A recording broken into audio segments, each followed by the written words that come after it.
hands of criminals. Allegations by the Controller of Budget, Dr. Margaret Nyakango, that she was subjected to pressure to approve fictitious funds amounting to 15 billion shillings just 5 days to the August 9th general election raises questions over the timing, that is, during the regime transition period, and the purpose of those funds.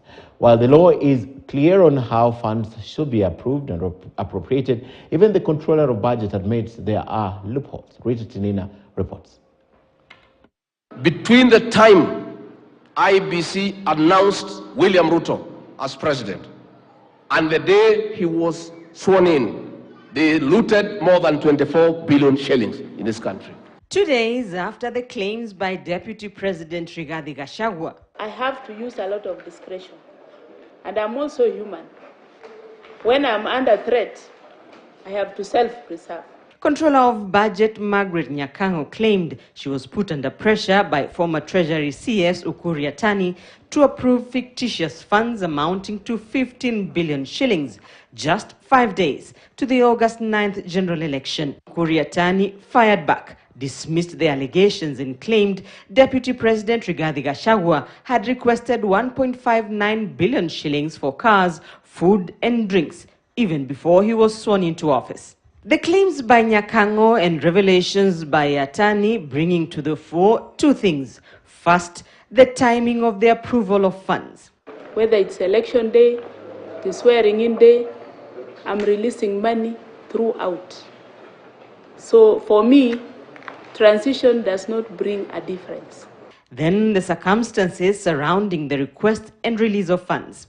While Parliament has to approve any spending, Article 223 of the Constitution makes exceptions where the national government may spend money that has not been appropriated if the amount appropriated for any purpose under the Appropriation Act is insufficient or a need has arisen for expenditure for a purpose for which no amount has been appropriated or money has been withdrawn from the contingencies fund.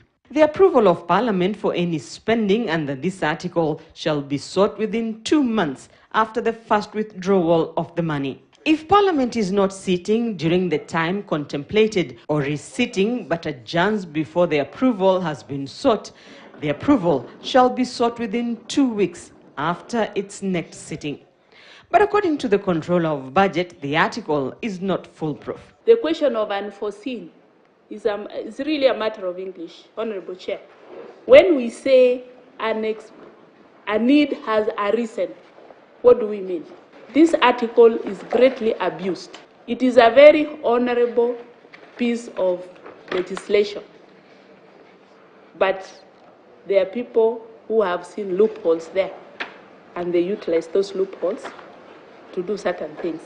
Nyakango, whose role is to oversee the implementation of national and county governments' budgets by authorizing withdrawal of public funds, has been on the spot, with some calling for her removal from office. The Controller of Budget was nominated by President Uhuru Kenyatta, approved by Parliament and appointed by the President for an 8-year term. For now, enjoys the security of tenure and can only be removed from office over serious violations of law, including contravention of Chapter 6 on leadership and integrity.